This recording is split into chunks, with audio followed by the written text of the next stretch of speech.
About 1 billion people in the world are hungry, despite the fact that we have more than enough food to feed everyone. The main problem is that we have inefficient distribution systems in terms of transportation and storage. At the same time, we have diminishing topsoil, arable land, and fresh water, so our ability to produce food is about to shrink while we still haven't addressed the logistical challenges of distribution. At the same time, about a third of Americans are overweight or obese, and in some places like Mississippi, it's even more than that. And there are so many theories about why that is, but we do know that today's children suddenly have metabolic disorders like high blood pressure, diabetes, high blood sugar, insulin resistance, and such. What we do know is that we eat too much low-quality food, and we throw nearly half of it away. We don't move our bodies enough, and our young people are the first generation of humans who are unlikely to live as long as their parents. It wasn't until the 1980s that most people generally had access to sufficient, safe food, yet now, for the first time in human history, our health is at risk as a result of access to too many calories, too much food, or at the very least, too much of the wrong kind of food. Depending on who you ask, the developed nations of the world waste upwards of 40% of our food. Now that's a lot of food, but think about it. It's not just the food. It's the water that went into growing it. It's the fuel that moved it from the farm to the store and from the store to your kitchen. It's the fertilizer and all the other inputs that were put into growing it, not to mention the labor and human energy, the topsoil, the land allocation, all lost to nothing. In terms of water usage, food waste ends up wasting about 1 quadrillion liters of water every year. A quadrillion is a 1 with 15 zeros after it. It's about 8 Lake Eries of water every year. Of the fresh water an average Westerner uses in a year, about 80% of it goes to food production, and it just happens to be close to the same amount of water that's likely to be the shortfall in 2030 by some projections. Put another way, if food waste were a country, it would be the third most prolific contributor to greenhouse gases in the world. There are a lot of reasons for food waste. Some eating establishments are obsessed with serving you these garmungo portions because people are obsessed with getting a bargain. Or maybe something at the store is on sale, so we buy more of it than we need. Or we get ambitious. We see all these healthy ingredients and we tell ourselves, I'm going to cook all this healthy food. But by the time we're done with our workday, we can barely order a pizza. Believe me, I get it. And sometimes it's just plain old mismanagement that causes us to buy more than we can use up before it goes bad. But here's the thing.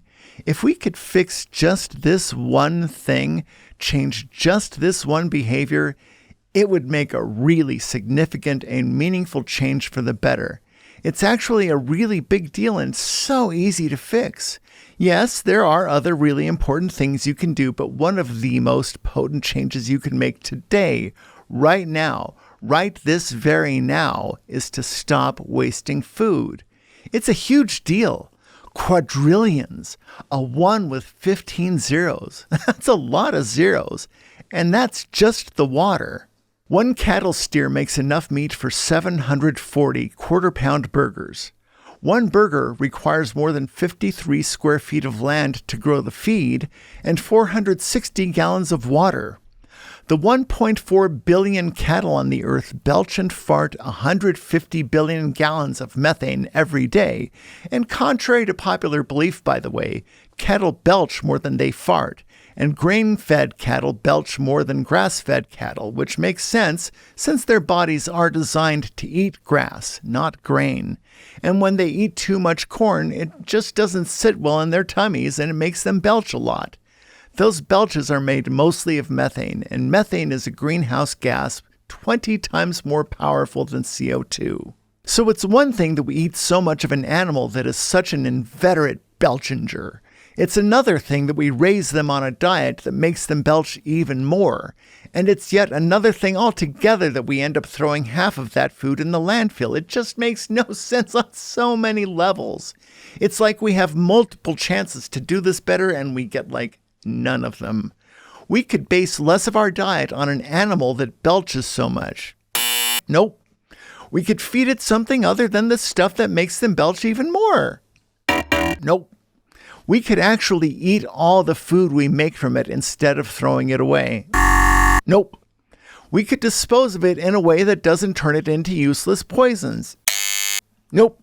Missed that one too. That's 0 for 4. Wow. That is a score so low that it's almost like impressively stupid. It's like you have to be really talented to get a perfect 0 out of 4. I don't know if I should be impressed or despondent. Landfills, by the way, are worse even than you might think. When we put organic matter like meat in there, it decomposes in an anaerobic environment, meaning that there's no oxygen. When meat decomposes in the absence of oxygen, it doesn't just go away, and it certainly doesn't join the natural processes of growth and decay. When we put food in an anaerobic environment, none of the little organisms that normally break things down can survive, so it doesn't decompose in a natural way, which creates a lot of methane. And methane, as I said, is 20 times worse than carbon dioxide. Not only that, but everything that was embedded in that food is lost. We lose all the nitrogen. We lose all the water. We lose all the work that went into producing the food and all the fuel that moved it from the farm to the table. It just gets literally buried and turned into useless poisons. So growing a belching, farting animal and feeding it stuff that makes it belch and fart even more, and then throwing half of the animal into a hole that turns it into, well, let's face it, it turns it into one big, ginormous, methanous fart. It's like turning the whole world into one big game of Dutch oven. We're throwing the covers over our own head and blowing toast until the whole world is like screaming, like, please let me out. I'll do anything. Please, it stinks in here. And then there's transportation. An average morsel of food travels 1,500 miles. At 100 miles, it takes 15 calories to deliver 1 calorie to the consumer, and 4 of those are embedded in the transportation. One train carload can carry enough wheat to make 258,000 loaves of bread, enough soybeans to make 415,000 blocks of tofu, or the barley for 94,000 gallons of beer. Now, with numbers like that, you'd think we could make this work better, and, as a matter of fact, I think we really could, and that actually makes me hopeful. If you ask me, the way to address this is mostly a matter of respect. If you respect your food, you'll be loath to waste it. You don't throw away something you respect.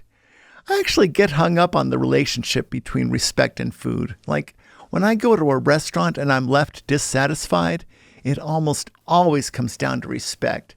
That restaurant didn't respect the food. They didn't respect the customer. They didn't respect the customer's ability to know good food from bad. They didn't respect the flavor and the integrity of the ingredients they used. Too many restaurateurs are cynical. They don't think we can discern decent food, or they think we don't care, or they think we're gullible idiots. But the sad thing is, look at how many restaurants don't succeed. 80% fail in the first 5 years. Part of that is because we customers are nice and we don't want to say anything. So the restaurant serves crappy food, and since we don't say anything, they think we're too stupid to know the difference. But sadly for them, we just quietly don't return. If the restaurant would just start from a place of respect for their customer and respect for the food, none of this would have happened and everybody would be happy. Check out this quote from the brilliant writer Benjamin Lohr. In general, as has been reported by others, industrial food is a paranoid business.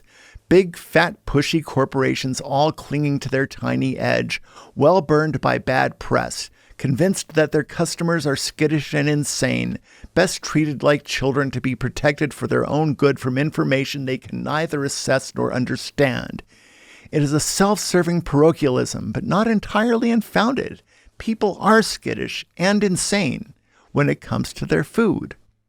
In other words, too many of the people selling you your food have a cynical view of you as the consumer.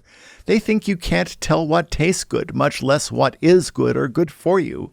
There's a concept in the food industry known as inelastic demand, which means there's a limit to how much a person can eat.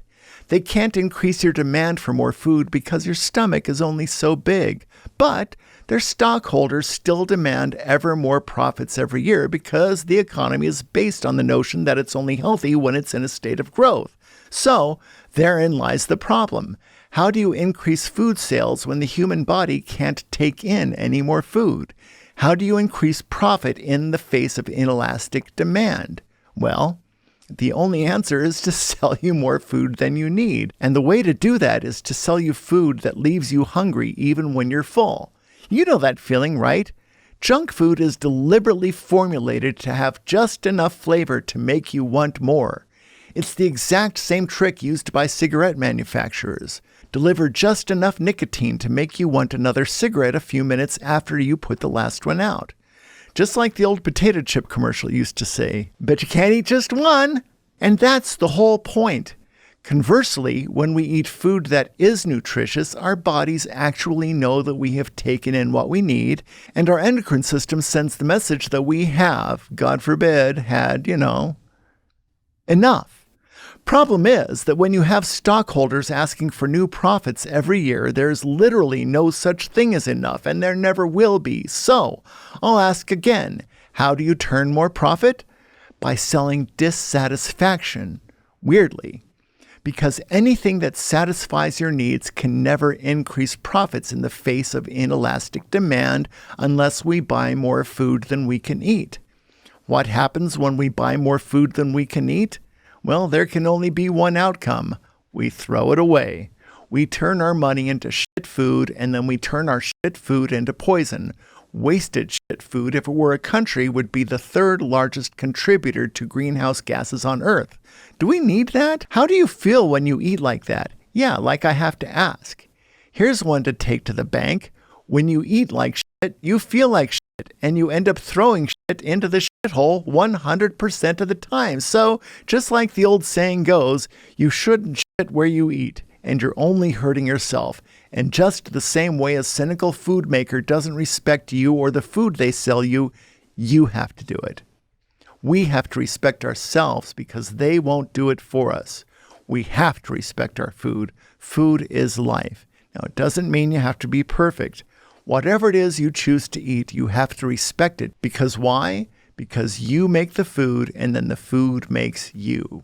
Respect for your food is respect for yourself. You wouldn't throw someone you care about in a landfill, so don't throw your food in a landfill. Just think before you buy. Be realistic. Buy what you want, but eat what you buy. That's all it takes. Okay, rant over. But for now, it's time to wrap up this endlessly lecturing video. Thanks so much for watching. I hope to see you next time. Thanks so much for watching. Ciao.